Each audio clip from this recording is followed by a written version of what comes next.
আসসালামু আলাইকুম। আজকে আমরা ইলেকট্রিক্যাল সার্কিট 2 বইয়ের ষষ্ঠ অধ্যায়ের বাকি যে প্রমাণটা ছিল ব্যান্ডউইথের প্রমাণটা, প্যারালাল রেজোন্যান্সের ব্যান্ডউইথের প্রমাণটা সেটা করব। তো চলো শুরু করে দিই। আগের প্রমাণের সাথে এটা একদম রিলেভেন্ট, একটু জিনিস বেশি পড়তে হয়। আগের প্রমাণটা যারা ভালো করে পড়ছো তারা এই প্রমাণটা বুঝবা ভালো করেই। সো এই ক্লাস করার আগে অবশ্যই আগের প্রিভিয়াস ক্লাসটা ঠিক মতো করে নিও, নাহলে কিন্তু এটা নিয়ে বুঝতে অসুবিধা হবে। আচ্ছা, তো এখানে প্রমাণ করো যে প্যারালাল রেজোন্যান্সের ব্যান্ডউইথ f0 = ডেল এফ, এইভাবে আসতে পারে, অথবা আসতে পারে প্রমাণ করো যে প্যারালাল রেজোন্যান্সের ব্যান্ডউইথের প্রমাণটা দেখাও। মানে বিভিন্নভাবে আসতে পারে। তার প্যারালাল রেজোন্যান্সের ব্যান্ডউইথ এই কথাটা উল্লেখ থাকবে, অথবা এই যে গাণিতিক রূপটা f0/del f এইটুকু উল্লেখ থাকবে। এটা রচনামূলক কোশ্চেন হিসেবে আসার মতো একটা কোশ্চেন। একটু ঠান্ডা মাথায় বুঝো, মানে এখানে আর কিছুই না, জাস্ট এক ইকুয়েশন থেকে আরেক ইকুয়েশন নিয়ে বসাইতে হয় মানগুলা। সো বারবার একটু কইরো, তাইলেই হয়ে যাবে, খুব কঠিন কিছু না। আচ্ছা, তো প্যারালাল রেজোন্যান্সের সংজ্ঞা কী ছিল? প্যারালাল রেজোন্যান্সের কিউ ফ্যাক্টর হলো যে উক্ত সার্কিটের রিয়েক্টিভ পাওয়ার এবং প্রকৃত পাওয়ারের অনুপাত। ঠিক আছে? আচ্ছা, একটা প্যারালাল সার্কিটের রিয়েক্টিভ পাওয়ার এবং প্রকৃত পাওয়ারের অনুপাত যে প্যারালাল রেজোন্যান্সের কিউ ফ্যাক্টর বলা হয়, এটা আমরা জানি। তাহলে আমরা কিউ ফ্যাক্টর লিখতে পারি সমান সমান কি রিয়েক্টিভ পাওয়ার বাই কি প্রকৃত পাওয়ার।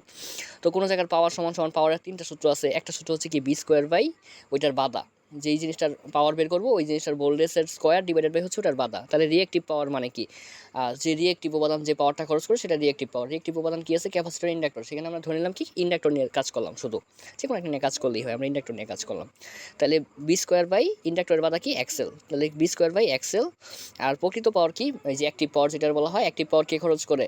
অ্যাক্টিভ উপাদানকে রেজিস্টর, তাই না? রেজিস্টর খরচ করে। তাহলে কি রেজিস্টরের ভোল্টেজ ডিভাইডেড হচ্ছে রেজিস্টর। এখানে আর পি কেন দিলাম? পি কেন? এই যে এটা যে প্যারালাল, এই জন্য পি ইউজ করা হয়েছে। এখানে পি কোনো মেইন ফ্যাক্টর কিছু না। হ্যাঁ, আচ্ছা আচ্ছা, এখানে এই বি আর এই বি দুইটাই কি সেম? যেহেতু প্যারালাল সার্কিট, আমরা জানি কি প্যারালাল সার্কিট ভোল্টেজ সমান থাকে, তার মানে এই বি আর এই বি কাটা চলে যায়, সরি এই বি স্কোয়ার কাটা চলে যাবে। তাহলে উপরে থাকতেছে কি 1/xl, এবং নিচের এই পার্টে থাকতেছে কি 1/rp। এটা জাস্ট উল্টাই দিলে কি হবে? rp/xl হয়ে যাবে, ঠিক না? তাহলে কিউ ফ্যাক্টর সমান সমান কি পাইলাম আমরা? rp/xl।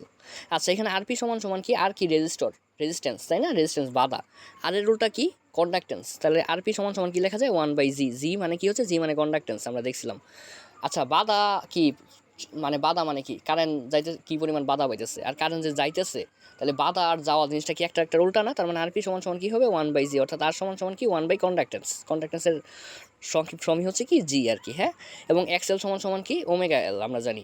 এখানে ওমেগা জিরো কেন ইউজ করা হয়েছে? ওমেগা জিরো মানে যেহেতু এটা রেজোনেন্সে কি সব কিছু জিরো দেওয়া হয়, আমরা জানি। তার এই জন্য এখানে ও ইউজ বা জিরো ইউজ করা হয়েছে, এটা নিয়ে কোনো প্যারা নাই আর কি। হ্যাঁ, এক্সেলের সূত্র কি? ওমেগা এল।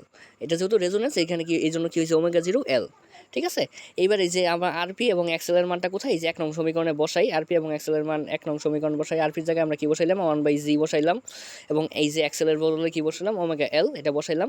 তারপরে বসানোর পরে এটা যদি আমরা ক্যালকুলেশন করি, উল্টা পাল্টা ক্যালকুলেশন করলে সমান সমান কি কিউপি সমান সমান কি পাইলাম? 1/g ওমেগা জিরো এল। ঠিক আছে, এটা আমরা 2 নং সমীকরণ দিলাম। আচ্ছা, এখান থেকে আমাদের জি এর মানটা কাজে লাগবে, তাহলে আমরা জি এর মানটা বের করে ফেলবি। তাহলে জি এই পাশে নিচে আছে, এই পাশে এসে কি এখানে চলে আসবে। তাহলে জি এই পাশে আসবে, আর এই কিউটা কি এখানে উপরে আছে, এই পাশে এসে কি নিচে হয়ে যাবে। তাহলে আমরা কি করলাম? জাস্ট আর্গুমেন্ট করলাম, আর কিছুই না। জিটার এখানে পাঠিয়ে দিলাম, কিউপিটার এই পাশে পাঠিয়ে দিলাম। তাহলে জি সমান সমান আমরা কি পেলাম? 1/কিউপি ওমেগা জিরো এল। এটার আমরা কি 3 নং সমীকরণ দিলাম। ঠিক আছে, আচ্ছা, এইখানে একটা জিনিস, এই জিনিসটা তোমরা একটু মুখস্থ রাখো। এটা বুঝতে গেলে এবং অনেক জিনিস বুঝতে হবে। আমি চাইতেছি না অত কাহিনী করতে, হয়তো কাহিনী করলে ব্যাপারটা জটিল হয়ে যাবে। আমরা জানি কিউপি সমান সমান কি omega zero by R S. ঠিক আছে, এটার মানে এটা হঠাৎ করে আসছে না, এটার অনেক কাহিনী আছে আসার জন্য। আমি চাচ্ছি কি তোমরা এই জিনিসটা একটু মনে রাখো আর কি। হ্যাঁ, তাহলে কিউপি সমান সমান আবার কি লেখা যায়? ওমেগা জিরো আর এস। ঠিক আছে, এই কিউপির মানটা আমরা কি করলাম? 3 নং সমীকরণে বসাই দিলাম। এই যে 3 নং সমীকরণ, যেখানে কিউপি আছে, এই 3 নং সমীকরণে এই যে কিউপি সমান সমান omega zero L divided by R এসটা কি করলাম? বসাই দিলাম। তাহলে বসাই দিলে কি হয়? উপরে কি ছিল? 1 ছিল, উপরে 1 রইলো। এই যে কিউপি, এই যে এখানে কি ছিল? কিউপি ছিল। এই কিউপির জায়গায় কি করলাম? এই কিউপির মানটা বসাইলাম omega zero L divided by R S. আর আগের থেকে কি এখানে ওমেগা জিরো এল ছিল না? এই যে আগের থেকে এই ওমেগা জিরো এলটা বসাই দিলাম। জাস্ট এই যে কিউপির মানটা এই যে 3 নং সমীকরণ যে আছে এখানে বসাইলাম। ঠিক আছে, বসানোর পরে দেখো একটু ক্যালকুলেশন করলাম। কি ক্যালকুলেশন? দেখো এই ওমেগা জিরো এল, এখানেও কি ওমেগা জিরো এল, দুইটাই কি উপরের দিকে আছে না? উপরের পার্ট। তাহলে কি ওমেগা জিরো, আর এখানে একটা ওমেগা জিরো, তাহলে কি হয়ে যাবে? Omega zero square. আর এই এল কি হয়ে যাবে? এল স্কোয়ার। ডিভাইডেড বাই কত আর এস। তাহলে লাইনটা আসলে কী দাঁড়াইতেছে দেখো তো, omega zero square divided omega zero square into L square divided কি আর এস, ওয়ান বাই এটা মানে কি, এটা উল্টে যাবে তাই না, ওয়ানের নিচে কিছু থাকলে এটা কী হয় উল্টে যায়, তার মানে উল্টে যাওয়া মানে কি নিচের যে পার্টটা সেটা উপরে চলে যাবে আর উপরের পার্টটা কি নিচে চলে আসবে, ঠিক না? তাহলে উপরের পার্ট কী ছিল, নিচের পার্ট কী ছিল আর এস, সেই আর এস কি কোথায় চলে যাবে, এই যে উপরে চলে যাবে, উপরে চলে গেল। আর উপরের পার্ট কী ছিল, এই যে ওমেগা জিরো স্কোয়ার আর কি এল গুণ করলে এল স্কোয়ার। তাহলে হয়ে গেল কি জিনিসটা, আর এস ডিভাইডেড বাই কি omega zero square divided by হচ্ছে কি এল স্কোয়ার, ঠিক আছে? আচ্ছা, এবার কি করলাম, আমরা জি এর মানটা পেয়ে গেলাম, জি এর একটা পূর্ণাঙ্গ মান পাইলাম। এই জি এর মানটা কোথায় বসাই দিলাম, 2 নং সমীকরণে বসাই দিলাম। এই যে এখানে একটা 2 নং কিউপি সমান সমান একটা সমীকরণ পাইছিলাম না, এই 2 নং সমীকরণে কি করবে, এই জি এর মানটা বসাই দিই। এই 2 নং সমীকরণটা কি ছিল, 1/জি ইন্টু ওমেগা জিরো এল।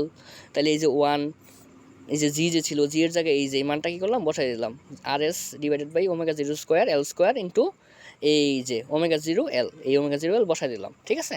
আচ্ছা, একটু খেয়াল করো তো, এইখানে এই ওমেগা জিরো উপরে আছে এবং এই ওমেগা জিরো স্কোয়ার নিচে আছে না?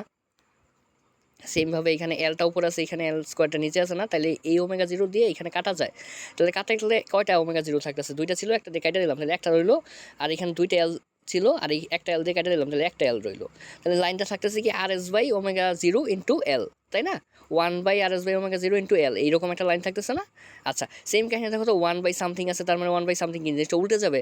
তো উল্টে গেলে কি, এই যে নিচের পার্টটা উপরে চলে যাবে, উপরের পার্টটা নিচে চলে আসবে। তাহলে কি হয়ে যাবে, এই যে ওমেগা 0 এল যেটা এটা উপরে চলে যাবে, আর এই যে আর যে উপরে ছিল এটা কি নিচে চলে আসবে, ঠিক আছে? আশা করি তোমরা এগুলো বুঝতে পারবা। আচ্ছা, এখন কাহিনী কী হচ্ছে দেখো, একটু খেয়াল করো, এখানে আরেকটা জিনিস তোমার একটু মনে রাখতে হবে, এই যে ডেল ওমেগা সমান সমান আর এস বাই এল, ঠিক আছে? ডেল ওমেগা সমান সমান কি আর এস বাই এল। তাহলে এল বাই আর এস সমান সমান কী হয়ে যাবে, আর এস বাই এল সমান সমান যদি ডেল ওমেগা হয়, তাহলে এল বাই আর এস মানে কি, এলটা উপরে চলে গেলো আর এসটা নিচে চলে আসলো, তাহলে এইটার নিচে মনে মনে 1 ছিল, ওই 1টা উপরে চলে যাবে, ডেল ওমেগাটা কি নিচে চলে আসবে। এইটুক এই যে এই লাইনটা প্লাস হচ্ছে কি এই লাইনটা তুমি একটু মনে রাখো, এগুলোর জন্য আমি ডিটেলস আলোচনা যাইতেছি না, এই দুইটা লাইন একটু বারবার করে মনে রাখতে হবে তোমাদের, ঠিক আছে? তাহলে কি বলতেছিলাম, ডেল ওমেগা সমান সমান কি আর এস বাই এল। তাহলে এল বাই আর এস সমান সমান কী হবে, এল বাই আর এস সমান সমান কী হয়ে যাবে, এই জিনিসটা উল্টে যাবে না? তাহলে কি 1/ডেল ওমেগা হয়ে যাবে, ঠিক আছে? আচ্ছা, এখানে তো দেখো তো, এই পার্টটুক নিয়ে যদি আমরা আলোচনা করি, এল বাই আর এসই আছে না এখানে? তাহলে এল বাই আর এসের জায়গায় আমরা কী বসতে পারি, 1/ডেল ওমেগা, ঠিক আছে? তাহলে এটুকের বদলে আমরা কী বসাইতে পারি, 1/ডেল ওমেগা বসাইতে পারি। তাহলে ডেল ওমেগাটা কোথায় আছে দেখো তো, নিচে আছে না? আর উপরে কি আছে, 1 এর সাথে ওমেগা 0 গুণ করলে কি ওমেগা 0ই হবে। আর নিচে এই যে এইটুকের বদলে কি 1/ডেল ওমেগা, তার মানে কি নিচে ডেল ওমেগা চলে আসবে, ঠিক আছে? তাহলে কিউপি সমান সমান ডেল ওমেগা। আচ্ছা, ওমেগা সমান সমান আমরা কি জানি, 2πf, যেহেতু এখানে ওমেগা 0 আছে, তার মানে কি হবে 2πf0 হবে। আবার ওমেগা সমান সমান কি 2πf আমরা জানি, যেহেতু এখানে ডেল ওমেগা আছে, তাহলে কি হবে 2π ডেল এফ হবে আর কি। হ্যাঁ, এইখানে 0 থাকার কারণে এফ এর সাথে 0 হইলো, আর এখানে ডেল থাকার কারণে এফ এর সাথে ডেল হইলো। এই 2π কেটে দেওয়া যায়, তাহলে কি f0 সমান সমান ডেল এফ রয়ে গেল। এই যে কিউপি সমান সমান f0/ডেল এফ, ঠিক আছে? আচ্ছা, এই আরেকবার আমি একটু পুরো ব্যাপারটা নিয়ে আলোচনা করি।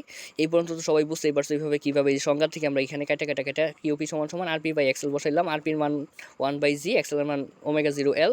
এই এক্সেল টেল বসানোর পরে কিউপি সমান সমান আমরা এইটুক পাইলাম, হ্যাঁ, 1/জি ওমেগা 0 এল, ঠিক আছে? এখানে আমরা কী করবো, জি এর মানটা বের করবো, তাহলে জিটার এখানে দিয়ে দিলাম, কিউপিটার এখানে দিয়ে দিলাম, ঠিক আছে? এটা যে একটা সমীকরণ, 2 নং সমীকরণ, এটা 3 নং সমীকরণ লিখলাম। তারপরে কি করলাম, আমরা কিউপি সমান সমান একটু জানি, হ্যাঁ, একটু মুখস্থই দেখো, কিউপি সমান সমান কি ওমেগা 0 এল ডিভাইডেড বাই কি আর এস। তাহলে পরে কি করলাম, এই যে 3 নং সমীকরণে কিউপির জায়গায় এই মানটা বসাইলাম।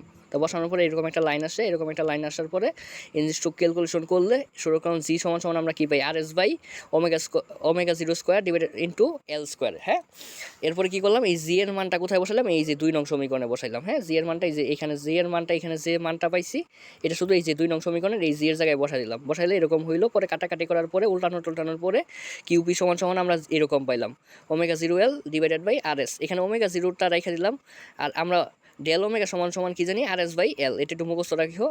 তাহলে আর এস বাই এল জানি, তাহলে এল বাই আর এস সমান সমান কি হবে, এটা নিশ্চয়ই উল্টে যাবে, এল বাই আর এস সমান সমান কি 1/ডেল ওমেগা হয়ে যাবে আর কি। হ্যাঁ, তাহলে এই যে দেখো এল বাই আর এস আছে না, এখানে এল বাই আর এস আছে না, ঠিক আছে? এল বাই আর এস এর জায়গায় কি আমরা 1/ডেল ওমেগা বসাই দিলাম, আর ওমেগা 0 তো উপরে ছিলই, এই যে তার মানে কি, এই যে ডেল ওমেগাটা নিচে ছিল না, নিচে চলে আসলো।